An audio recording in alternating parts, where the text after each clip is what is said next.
Fala, concurseiro, tudo certo? Bem-vindo ao canal Lei Seca em áudio. E nesse vídeo vamos ouvir toda a parte geral da lei de abuso de autoridade.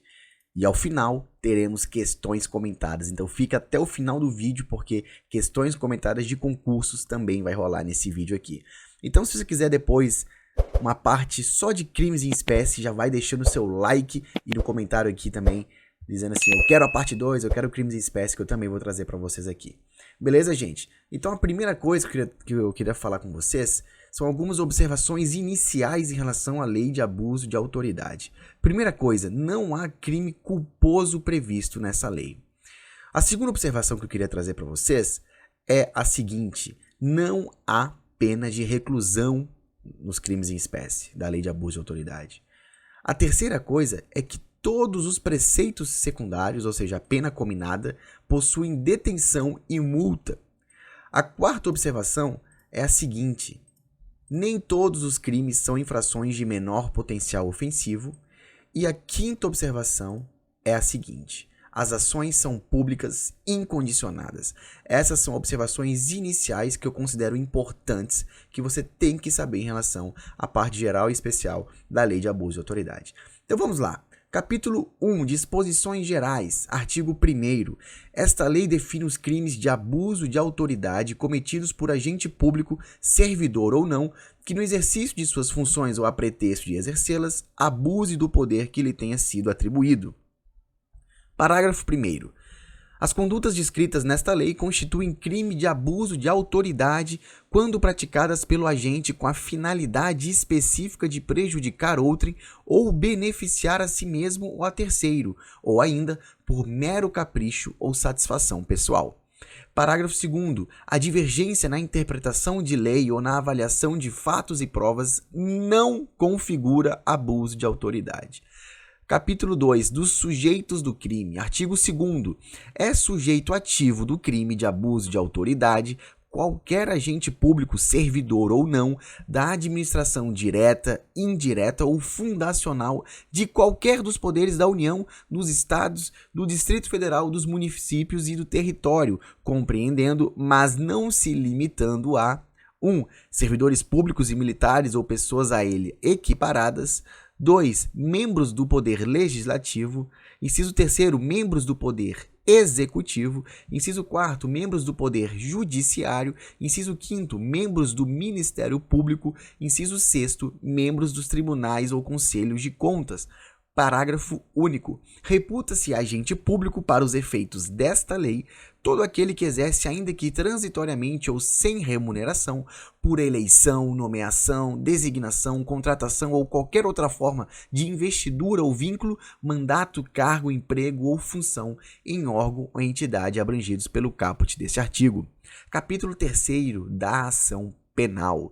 Artigo 3º. Os crimes previstos nessa lei são de ação penal pública incondicionada.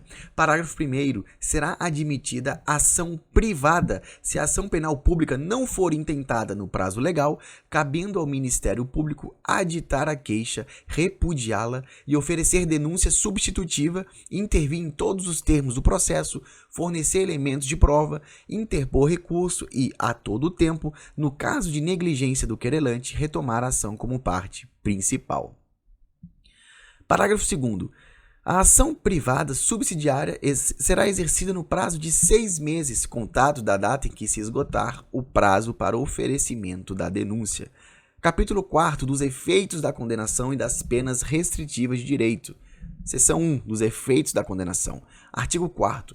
São efeitos da condenação, inciso 1º, tornar certa a obrigação de indenizar o dano causado pelo crime, devendo o juiz, a requerimento do ofendido, fixar na sentença o valor mínimo para a reparação dos danos causados pela infração, considerando os prejuízos por eles sofridos.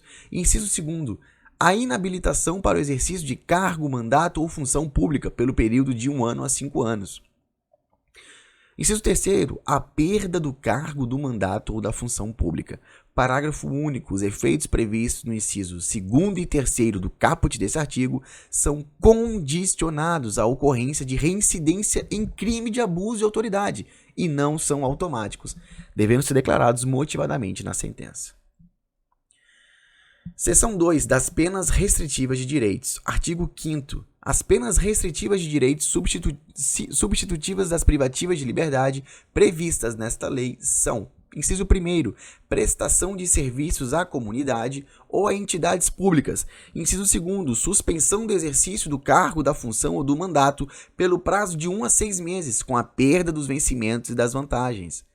Inciso 3º foi vetado e o parágrafo único fala assim: as penas restritivas de direitos podem ser aplicadas autônoma ou cumulativamente. Capítulo 5º das sanções de natureza civil e administrativa.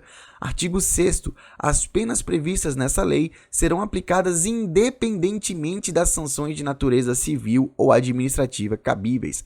Parágrafo único. As notícias de crime previstos nessa lei que descreverem falta funcional serão informadas à autoridade competente com vistas à apuração. Artigo 7º. As responsabilidades civil e administrativa são independentes da criminal, não se podendo mais questionar sobre a existência ou a autoria do fato quando essas questões tenham sido decididas no juízo criminal. E artigo 8º. Faz coisa julgada em âmbito civil, assim como no administrativo disciplinar, a sentença penal que reconhecer ter sido ato praticado em estado de necessidade, em legítima defesa, em estrito cumprimento do dever legal ou no exercício regular de direito.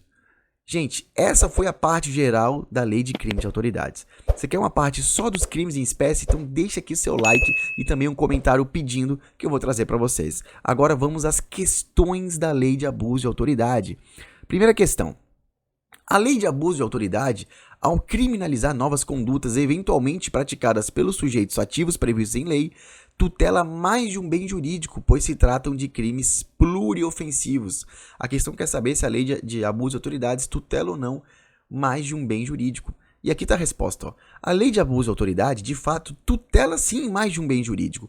O primeiro bem jurídico tutelado, que sempre estará presente independentemente da infração cometida, é o dever de probidade do agente público, gente. Isso aqui é muito importante. Ao passo que o segundo bem jurídico vai depender do caso concreto, pois poderá compreender a liberdade individual, a liberdade de locomoção, a exemplo do artigo 9º, assistência de advogado, a honra e etc. Então, o gabarito está correto na primeira questão. Questão número 2. Para que as condutas tipificadas pela Lei de Abuso de Autoridade sejam efetivamente consumadas, não se exige dolo específico, bastando a presença de dolo genérico, dada a importância vital em se inibir condutas abusivas praticadas pelos agentes públicos. A questão quer saber se basta o dolo genérico. E olha aqui a resposta.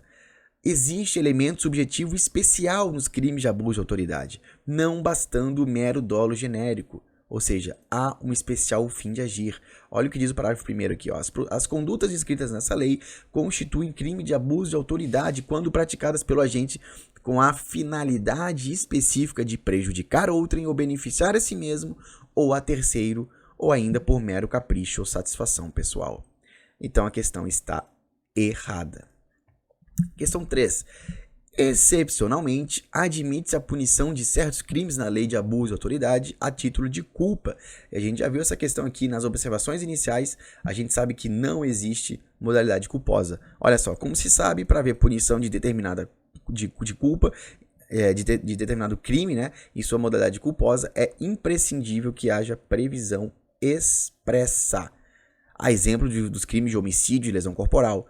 No entanto, não há nenhum crime culposo na Lei de Abuso de Autoridade por ausência de previsão legal. Portanto, o gabarito está errado, porque aqui fala excepcionalmente e não há nenhuma exceção.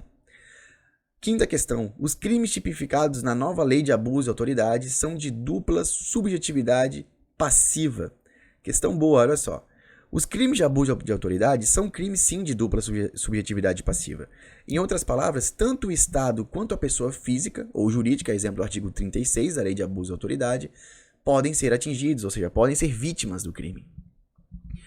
É certo que o sujeito passivo imediato é a pessoa física ou jurídica diretamente atingida ou prejudicada pela conduta abusiva, enquanto o sujeito passivo imediato é o Estado, uma vez que o agente público atua com abuso de autoridade, ferindo a imagem e a credibilidade do poder público. Então a questão também está certa, até porque são crimes pluriofensivos, então também são de dupla subjetividade passiva, ou seja, mais de um polo passivo na conduta.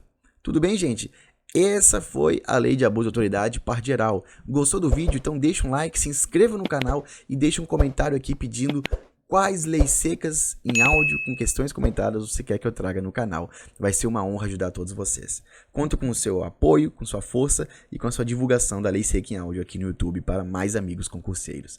Até a próxima, vou deixar alguns vídeos para você assistir aqui na tela final. Tamo junto!